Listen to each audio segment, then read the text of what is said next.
Now let's look at this project plan data. So it has got status and the owners. The testers' names are mentioned in column E to N. So it got all the 10 tester names that you can mention here. And column D is for the overall percentage. So this shows the completion percentage fully finished items and completion percentage for the partially finished items, which also includes the fully finished items as well. Now if you look at the data that I have presented here, it's got all the stories that I want to mention. So these are the story IDs, and then you have the functional areas that you can mention here from your Jira. Let's say Jira is your source, and then the story names. So these are the story names that I want to display here. And then this column is for this whether the story is testable or not. So this means X is a value that says the story is testable, and 0 is for the story is not testable. Then I have another column which says start date, due date. So this is the start date and the end date of the story, that the person has to pick the story and then start within this date and this date.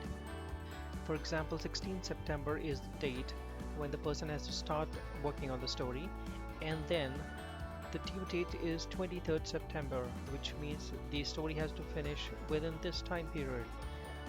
Now, started and progress, these are two additional fields where you have to mention whether the story has been started or not. Then the other field which says progress, so whether the story has been completed or whether it's still in progress or whether it has not even been started. And then this is finished on date, which means when the testing work was done. And this is the QA owner name, so you mentioned the QA owner name, so these names have to be exactly the names that are mentioned here. Right now, these are the additional fields which you may want to put, which are related to the build, QA owner comments, additional information, or the developer POC, right? Basically it does not play any importance in the calculation of or showing the LLP plan, which I'll be showing you in the next sheet here. So let's go and look at some of the examples. So the first example here is for this row where I have the story name, it is testable, and this is the start and end date, and the person has started the activity and the progress is fully completed. It's not in progress, it's not done, but it is fully completed. So that is done by selecting the value X. Now the finished item date is 16 September. So that means the row is fully completed and the story is fully completed, and it is all showing in green for this tester 1. So if you look at all the data for tester 1, it's this row and the second story, story number 3, and then these two stories for tester 1.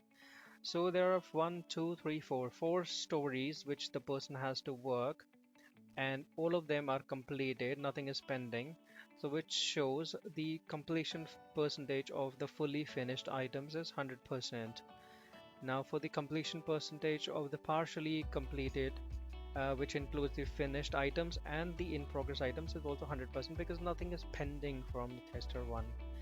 If you look at the data for tester N, let's look at tester N first. For the tester N, this is one story which the person has started, but it is still showing in progress.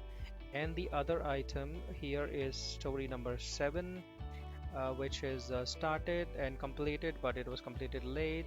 And then another row which is story number 10, which was started and it is still in progress for tester N. So there are 3 stories, right? Now out of 3 stories, only 1 is completed and the other 2 stories are still in progress. So basically, if you look at this row, if you're only considering this row, the completion percentage of the fully finished items is 1/3, so it shows 1/3, which is 33%. Now if you look at the other row which shows the partially and the fully finished items, it is showing 100% because the person has touched upon the 3 stories. The person has actually started 3 stories, but only 1 was fully finished, which is shown by this one, and the other stories are in progress, which shows 100%. Now if I say it is not started. So you see that there's a change in the percentage. So it means there's one story which is completed fully. There are two stories out of which only one has been actually progressed, and the third one is not even touched. So it is two-third, right? So which means the fully finished and the in progress stories only. It is not counting this one because it is not even uh, moved into any progress state, right? Now let's look at this example where I'm saying that the story was started on 13 September and the due date is 18 September. It has been started, but there's no progress on that story. So the color is this one. Now let's look at the other example which is like similar. So let's discard this one. Let's move on to the other one, story number 4. The story number 4 is not a testable story. It is supposed to start on 16th September and the due date is 23rd September. Now this is showing in gray because the story is not testable. So even if you make any change here, it won't impact anything, right? It won't do anything. Now let's look at the other example where story number 6, which says 27 September is the start date, 2nd October is the end date. Now the date when I'm making this video is 2nd October, which is the date today. Now it is showing in orange color because the story has been started, no progress has been made by the person, and then because the date is today, so it is showing here like this, right? Now let's look at the other example, this one, story number 7, which starts on 20 September. 24 September is the due date and it was completed on 26 September. So automatically this shows in red, right? Even if the story has been completed, it will show in red color because it was completed after the due date. Now let's look at the other example, story number 10, which is supposed to start on 25th September. On 29th September is the due date. The story has been started, but there is a progress, but it is not completed. And 29th September is the due date, right? So 29th September is less than 2nd October, so automatically it shows red because the story was supposed to be completed by 29th. It was not done. We should have completed the story and it should be marked like this. Now do you see the change? It says 29 September, it was supposed to be completed, and 25th is the start date, 29th is when I completed, right? Sorry, the tester N completed, I cannot take the credit of tester N. So now if you look at the data of tester N, the tester N has one story, second and third. So out of these stories, one is not even made into progress, second story has been completed, the third one also has been completed. So if you look at the total percentage of the work done is for the fully finished items, the completion percentage is 66%, and for the partially also, which is finished and the in progress state, is also 67 because the third one is not even put into any progress state. So if I say that it is partially, then it is 100%.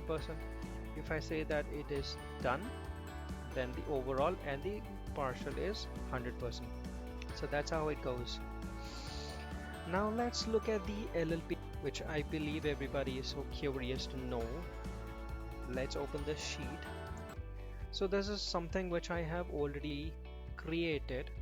Let's do a repopulate. So basically the repopulate will create the graph once again. It will show you all the stories that we have and all the QA owners, and then it will automatically create the starting date and the end date of the overall project, right? All the data. So what it does is the repopulate basically picks this, and there is a VLOOKUP formula which picks the QA owners against all the stories from this sheet, and then this is the starting date and this is the ending date. If you look at the data again, the starting date is 10th September. So 10th September is the lowest date here, the starting, and the highest date is 9th October. So 9th October is the highest date here, right?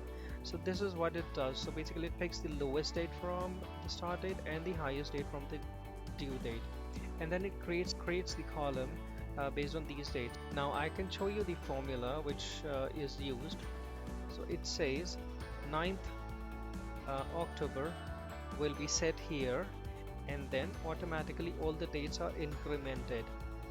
So where it has to end is the maximum date here. So that's how the graph gets created automatically. If you change, let's say 9th October data, if I remove this, then the highest is this one. So if I remove this data and do a repopulate here, automatically the graph will be changed and adjusted, and 2nd October is the highest date where the project ends or the iteration ends, whatever you may wish to call. You can track it for the entire project, you can track it for the sprint, right? So that's how it works. It shows you a graph, and you can even see the formula which I've used. It's just a simple form. It'll mark as green, otherwise all the other boxes will be left as gray. So it just shows you a good graphical interface, and then maybe you can change the color, the stories, all the stories that you have in the sprint or maybe the project, and against each tester, and when it is supposed to start and when it is supposed to end within the entire project or the sprint duration. So that's how it goes.